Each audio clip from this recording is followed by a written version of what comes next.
Curry, way downtown. Bang, bang.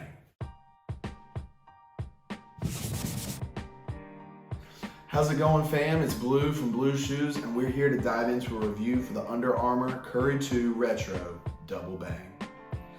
This colorway was originally a PE aka player exclusive, but earlier last month was released to the general public as one of the first retro colorways to drop for the Curry 2.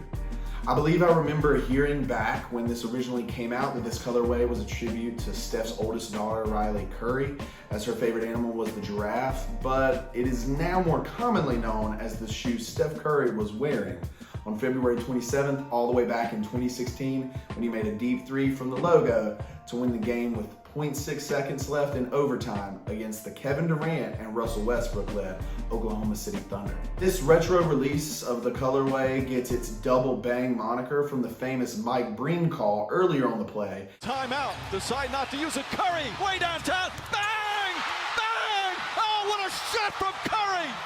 I remember watching the game. I watched it on cable through one of those old box TVs, and yeah, that makes me feel really old. But anyways, the Warrior and Thunder were really big rivals back in those days, so every game between them was like intense. A lot of trash talk, maybe the occasional accidental knee in the opponent's private parts. Is that Green? Anyways though, in this one, the Warriors had come from behind to force OT, and then came from behind again in OT to win the game on what might be one of Curry's most famous shots ever, which also tied the record at the time for the most three-pointers in a single game by any one player in NBA history. I remember yelling, "No!" when Steph took the shot because it was a moving, super difficult three. The game was tied, so they only needed a 2 to win, plus there was still like 3 seconds left. So he had plenty of time to get closer to the basket, but my jaw dropped when the shot went in a couple seconds later and I was jumping up and down in my mom's basement. Yeah, so that's when I learned that there's no such thing as a bad shot for one Wardell Stephen Curry. That was your little NBA history lesson for the day, but let's get back to the main point here, which is the shoes. So as I go over this retro of the Curry 2, I'll actually bring out my original pair of Curry 2s that I owned back in the day to compare and check for differences, which there always are some differences between different iterations of the same shoe. The original released around 8 years ago, so naturally there's bound to be some differences. So first off, let's talk about the look. The Curry 2 is definitely one of my top 3 favorite Curry shoes ever. I might be a little bit biased since this was my first shoe ever for the Curry lines. Overall, I think this colorway is pretty cool. I wouldn't say it's one of my favorite Curry 2 colorways by any means, but they were a former PE from my favorite player that he wore during one of my all-time favorite Steph Curry moments, so naturally I had to have them. And of course, the wife was super supportive of this purchase. We both agree that I could never have too many shoes. Isn't that right, honey? Of course. Yeah. Stop it. Get some help. So anyways, getting to the shoe, you have a lighter yellow base with the darker yellow giraffe spots. I think one part of the shoe that I wasn't as big of a fan of is the spots when it gets to this mock leather section of the shoe.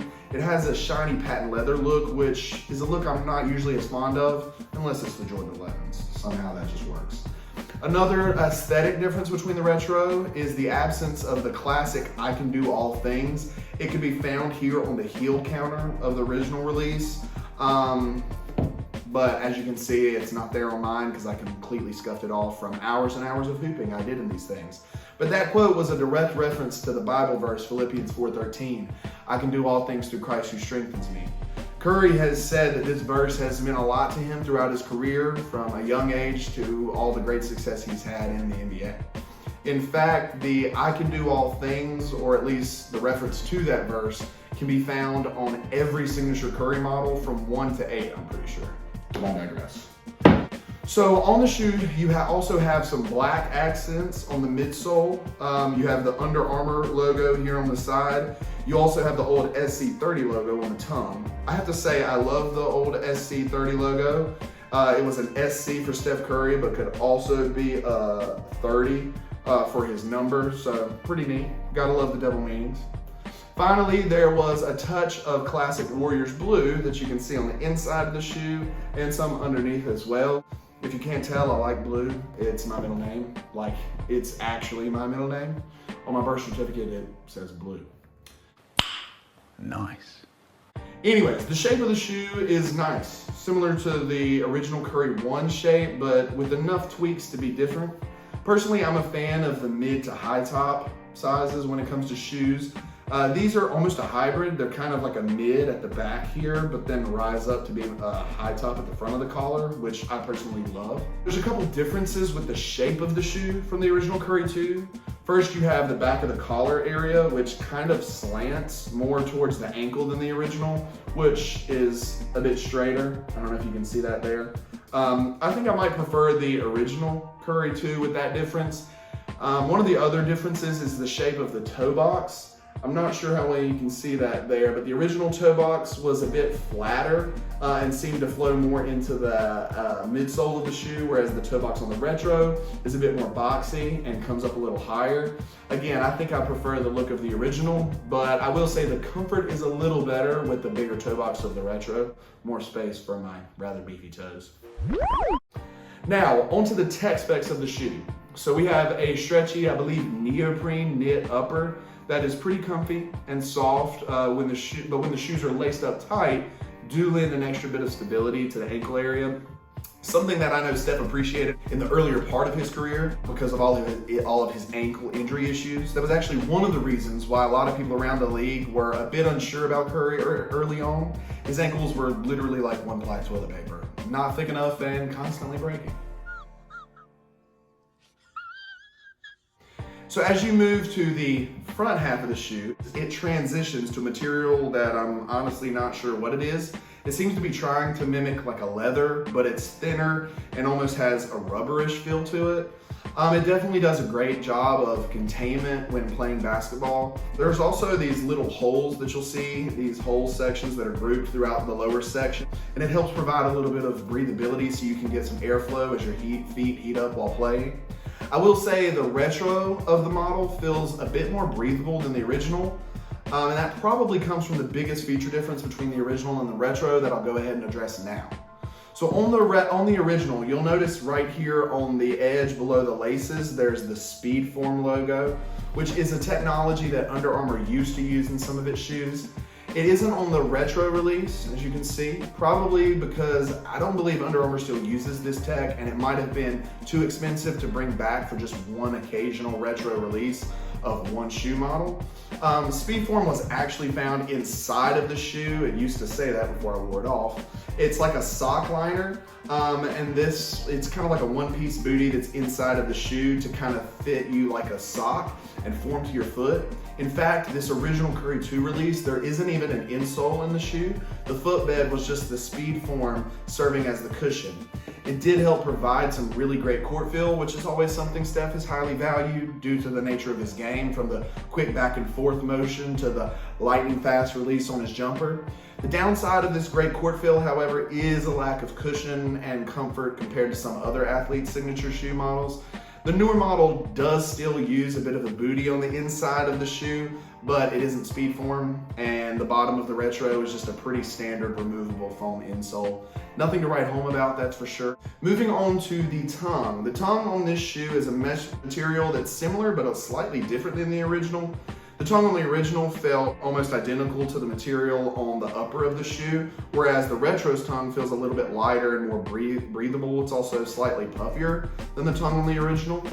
So if we look to the heel area of the shoe, we'll see the shoe's heel counter, which is supposed to provide support. I thought this counter was a really cool design choice, as it's a functional heel counter to provide stability and lock-in, but also, in my opinion, is super cool. Not sure if it was a conscious choice or not, but where the Curry 1 had just a one-piece heel counter, the 2 has these 2 pieces that go across like this, as you can see. So Curry 1, 1 piece, Curry 2, 2 stripes. Anyways, probably a coincidence, but it's something I really like. The midsole of the shoe is primarily these thick foam pieces that go all the way to the toe box. All in all, it combined with the material of the upper at the toe box provides really good support for lateral movement and locks in with your foot really well. Underneath all of this goodness, you have some pretty incredible herringbone traction, if I do say so myself. I played a lot of the original release of this shoe, like a lot, if you can't tell by the wear down of this traction. But I used it indoor, outdoor. I used to work for an after-school program for elementary school students, and part of my job was literally playing games with the kids, which was usually basketball. So whether in the gym or outdoors on the blacktops, the material on the Retro seemed to hold up really well. And even though I haven't played on this Retro model yet, I believe it will probably be just as grippy and last just as long as the original. Finally, we come to the fit and comfort. I would say this shoe probably fits about the same as the original model. I wore a 10.5 with the original, but it fits slightly big, so I went with a 10 for the Retro, and it fits perfect, honestly. I do think the first 3 Curry models, not including the Curry 2.5, fit about half a size bigger than the rest of his models. So if you're like a 10.5, like me and most of his newer models, like the Curry 9 and 10, you'll probably want to go down half a size or so, so like a 10 for me in these. The comfort for this Retro 2 is actually a bit better than the original release in my opinion, but the first release does have better court feel. So there's a little give and take depending on your preference. Could be a good or a bad thing. Overall, I think it's a comfortable shoe, especially for casual wear, which is pretty much all I'll be using it for these days. But yeah, so that just about covers it for this video. If you're looking to pick up a pair of these, I'm pretty sure they're sold out everywhere, but you can always pay resale on places like eBay, GOAT, StockX to buy them. Again, it's the Under Armour Curry 2 Retro Double Bang, an awesome shoe that was tied to a historic moment in the NBA for the greatest shooter God ever created, Curry, way downtown, bang, bang.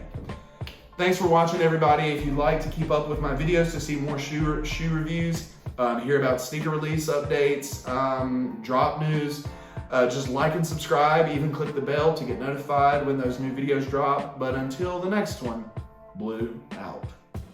Peace.